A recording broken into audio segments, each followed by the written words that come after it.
OK，要记得放冰箱哦。好，谢谢.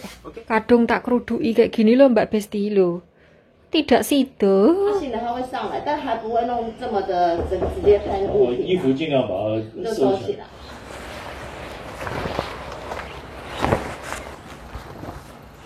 Ini tadi ngasihinnya di depan Pak Bos Mbak Bu Besti. Walaupun di depan Pak Bos, walaupun di depan anaknya, ya Pak nggak tak tampani dan bilang terima kasih dong.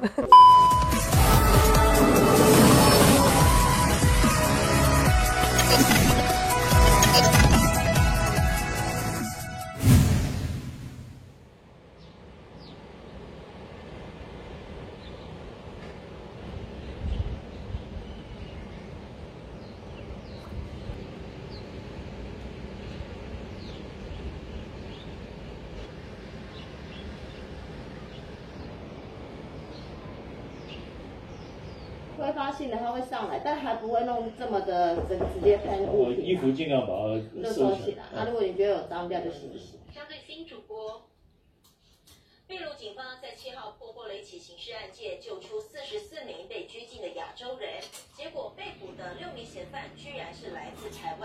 警方调查，他们是台湾红农会利用高薪工作来诱骗民众到首都利马收走护照。100块。3。OK，要记得放冰箱哦。好，谢谢。OK， 拜拜。拜拜。拜拜。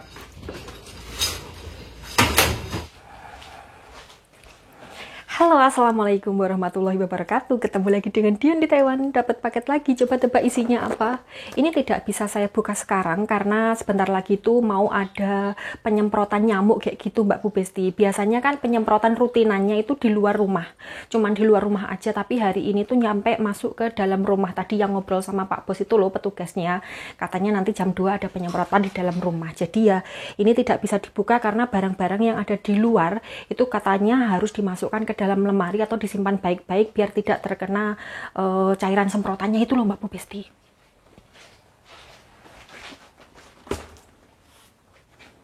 Ini nanti boneka-boneka saya mau tak ungsikan ke lantai 3 ya Mbak Bu Besti, karena ini nanti kasurnya mau ditutup kayak gitu. Terus kemudian ini ada beberapa ya baju sama yang tidak sedang, baju sama selimut yang tidak sedang masuk ke dalam koper sama lemari juga mau tak ungsikan ke lantai 3. Terus ini selimut-selimut juga mau tak ungsikan ke lantai 3 ya Mbak Bu Besti, karena tidak sedang di lantai 2. Terus itu popok-popoknya Simbah tak uncalkan ke atas situ yang aman ya toh, bebas dari semprotan. Terus baju-baju kayak gini tuh juga tidak boleh digantung, ini nanti semua dilebok-lebokkan ke dalam lemari. Wes pokoknya semuanya harus disimpan dan ditutup rapat. Terus ini make up saya, skincare saya ini nanti juga saya lebokkan, kemudian saya tutup semuanya. Pokoknya tidak ada yang boleh di luar. Semuanya harus disimpan rapat di dalam lemari. Ini tadi sudah dapat separuh ya Mbak Bu Besti. Karena ya nyambi-nyambi ngopeni Simbah, makanya ya tidak bisa maksimal. Oke Mbak Bu Besti, ini saya mau masak dulu ya. Masaknya tidak bisa saya videokan karena ya buru-buru. Takutnya nanti kalau petugasnya datang, Pak Bos sama Simbah belum selesai makan gara-gara saya masaknya lambat.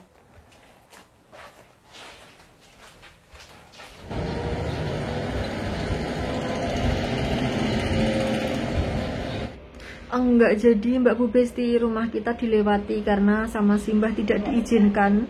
Baik ngereok. Terus dikasih itu botol-botol itu, 3 botol itu, suruh semprotin sendiri kalau pas waktunya memungkinkan kayak gitu. Jadi disemprot sendiri itu, dikasih botol-botol itu. Jadi rumah Pak Bos itu satu-satunya yang dilewati. Ya karena itu tadi tidak dapat izin sama Simbah yo. Kadung lekku beres-beres seram, ternyata tidak sido. Alah, jangan.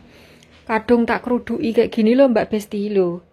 Tidak sido, jangan tidak mekakat. Ini sampai tempat skincare saya sudah tak tutup kayak gini loh, tidak sido, jangan.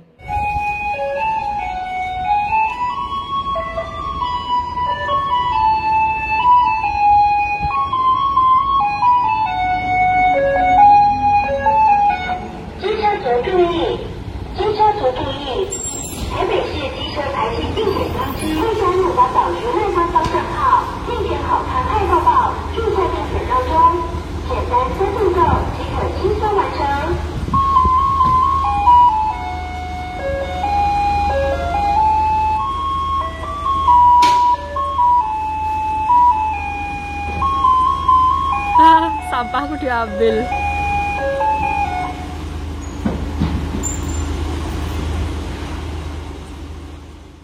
你现在要怎么样？你药已经吃了，那还怎么样？就睡觉。我现在有的就有吃，我的没事就吃。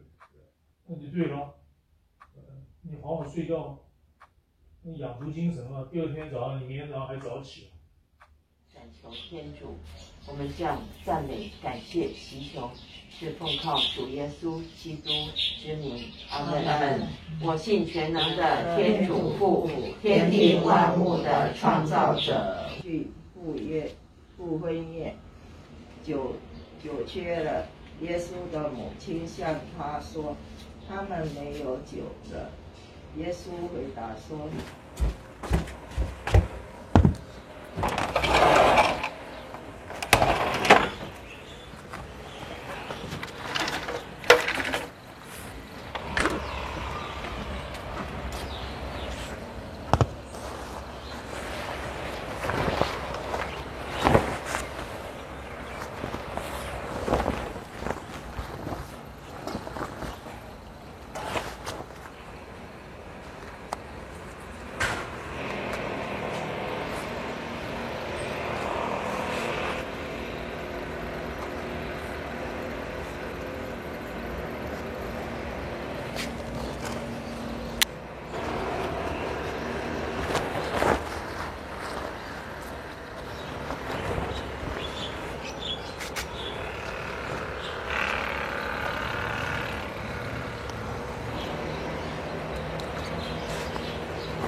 ：“Selesai Mbak Bu Besti. Ini nyicil menjemur selimut, kasur, spray.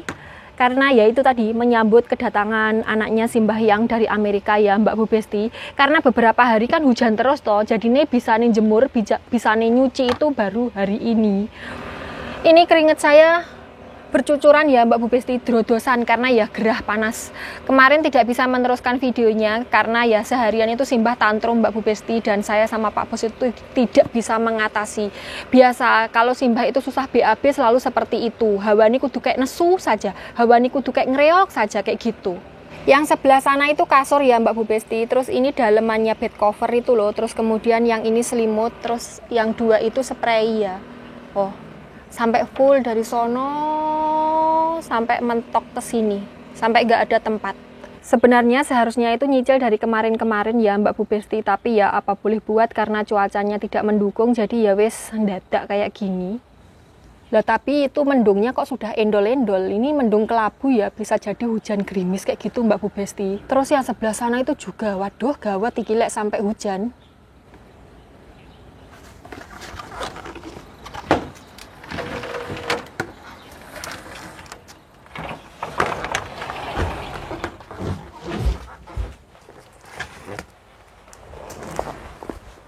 Paketanku kemarin sampai lupa belum tak buka Mbak Bu Besti, ndak ya bosok ini. Ya Allah. Oh ya, saya mau cerita, saya juga mau pamer. Dapat tips lagi dari Simbah, dapat uang lagi dari Simbah 1000 NT. Ini tadi ngasihinnya di depan Pak Bos Mbak Bu Besti. Walaupun di depan Pak Bos, walaupun di depan anaknya, ya Pak nggak tak tampani dan bilang terima kasih dong. Jadi Simbah itu ngasih uang saya itu tuh juga atas ya pokoknya diketahui sama anak-anaknya kayak gitu loh. Simbah itu kadang kalau telepon anaknya yang di Amerika itu juga bercerita kalau kadang itu ngasih saya uang lebih karena pekerjaan saya di sini tuh ya lumayan berat kayak gitu kata Simbahnya. Kan kadang-kadang Simbah itu mohon maaf ya, pipis berak sembarangan kayak gitu loh, dan saya kan harus membersihkan kayak gitu, makanya saya tuh sering dikasih uang lebih kayak gini. Padahal baru kemarin dikasih 500 NT, sekarang sudah dikasih 1000 NT. Ini kurang lebih nilai rupiahnya sekarang ya 483.000 rupiah, ya hampir setengah juta. Lumayan lah Mbak Bu Besti, bisa buat jajan, lumayan sekali ya toh. Untuk teman-teman yang bilang mbahnya enak banget royal kayak gini kayak gitu, jadi Simbah itu tinggal di Amerika itu sudah 35 tahun Mbak Bu Besti, dan watak-wataknya bule gitu, itu tuh biasanya memang sering ngasih ngasih tips kayak gitu loh Mbak Bu Besti. Makanya Simbah itu kebiasaannya di Amerika itu ke bawah sampai Taiwan. Pak Bos pun juga sering begitu. Biasanya kalau kita naik taksi atau kita beli apa, itu tuh sering ngasih tips kepada pelayannya atau kepada sopirnya. Pak Bos sendiri juga sering ngasih ke saya. Kalau seumpamanya libur itu biasanya dikasih uang saku, kadang dikasih kayak kupon diskon kayak gitu loh, diskon di McDonald atau di KFC kayak gitu tuh biasanya dikasih kupon kayak gitu. Jadi ya dikasih uang seperti ini tuh bukan di belakang anaknya ya, anak-anaknya itu semuanya tahu Mbak Bu Besti. Jadi ya tidak ada masalah, walaupun saya itu sering sekali dituduh ngambil uangnya, sering dituduh gini itu Simbah pas tidak sadar ya. Kalau seumpamanya pas nuduh-nuduh atau pas manggil polisi itu Simbah pas tidak sadar. Karena apa? Bukan saya aja, kadang Pak Bos juga kena tuduh. Kalau Simbah ngasih uang terus kemudian saya tidak mau nerima, itu Simbahnya malah marah Mbak Bu Besti. Jadi ya diterima saja dan bilang terima kasih. Lumayan. Oke, sekarang saya mau unboxing ini. Isinya apa? Coba bedek. Bismillah.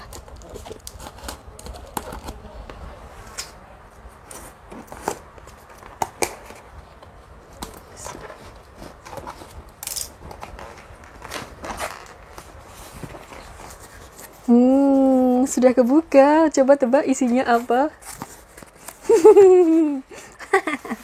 Cabai dan merah semua Mbak Bu Besti, karena kemarin cabenya hijau semua. Itu saya kemudian ngelain bakulnya. Kalau cabai merahnya sudah ready, jangan lupa kabari saya, karena cabai hijaunya ya kayak kurang marem saja kayak gitu loh Mbak Bu Besti kalau hijau. Cabai merah. Bau cabenya Masya Allah nyegerak sekali Mbak Bu Besti.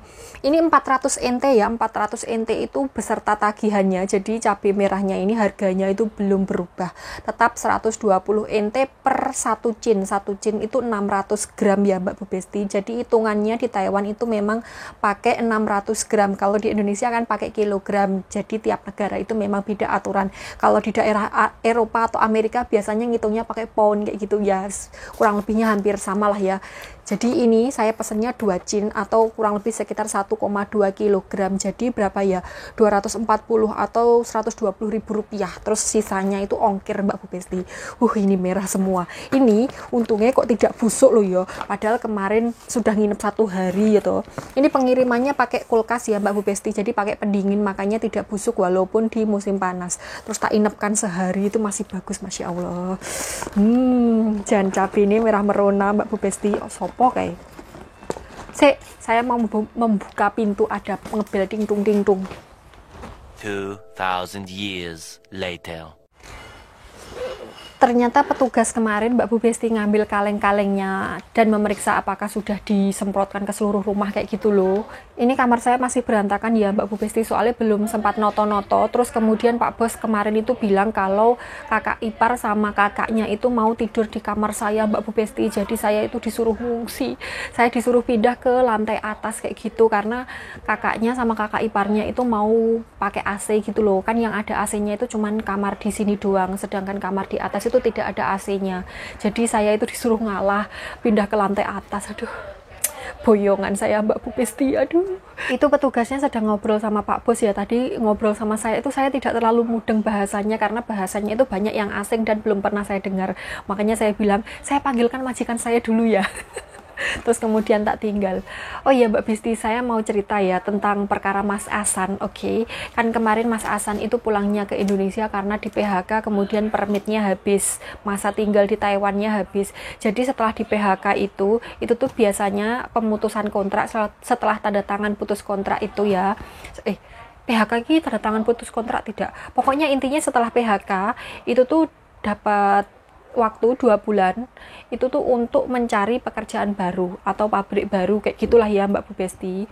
Nah setelah 2 bulan waktu itu habis, kalau belum dapat itu biasanya dikasih waktu 14 hari untuk mempersiapkan kepulangan ke Indonesia.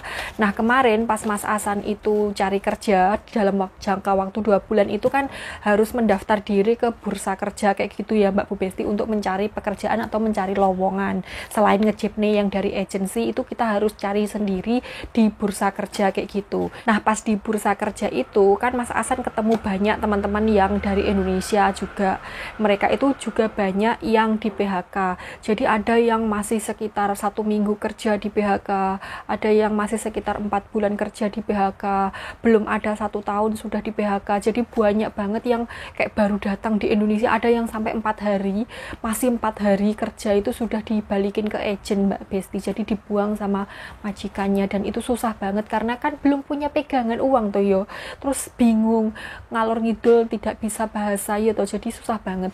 Terus kemarin itu Mas Hasan itu ditelepon sama teman-temannya yang ya dapat kenalan di bursa itu tadi.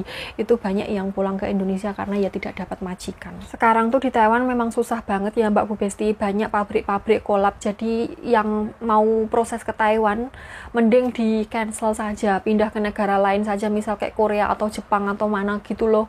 Karena kasihan kalau nyampe sini terus belum lama kerja terus di PHK, karena kan kita mau ke Taiwan itu modalnya juga nggak main-main, puluhan juta ya toh. Nggak cuman yang kerja di pabrik, yang kerja di PRT kayak saya juga ini sekarang itu susah Mbak Bu Besti mau pindah majikan. Sekarang itu katanya dipersulit karena apa? Karena beberapa waktu belakangan ini itu tuh banyak kasus anak baru datang dari Indonesia, kerja masih 2 minggu, 1 bulan, yang ngemoi majikan. Kalau Mas Hasan yang di pabrik itu mereka yang diemoi majikan atau majikan yang tidak mau sama mereka. Tapi kalau kasusnya Mbak PRT ini malah kebalikannya Mbak Bu Besti. Jadi Mbak PRT-nya yang nggak mau sama majikannya. Banyak yang masih kerja sekitar 2 minggu, 1 bulan, 2 bulan, pokoknya belum genap 1 tahun itu minta pindah Mbak Bu Besti. Dan majikan yang ngambil PRT dari Indonesia ke Taiwan itu tuh biayanya lebih besar daripada majikan yang ngambil PRT pindahan atau ngambil PRT yang finishan di Taiwan kayak gini. Kayak gitu. Jadi kalau ngambil langsung dari Indonesia itu biayanya lebih gede, dan otomatis majikan mesti ngeluh yo. Jadi banyak majikan yang mengeluhkan hal ini. Makanya kayaknya itu mungkin peraturan depan itu PRT kalau mau pindah majikan itu dipersulit Mbak Bu Besti. Ini susah kalau yang benar-benar pengen pindah ya. Maksudnya kan tidak semua majikan di Taiwan itu baik.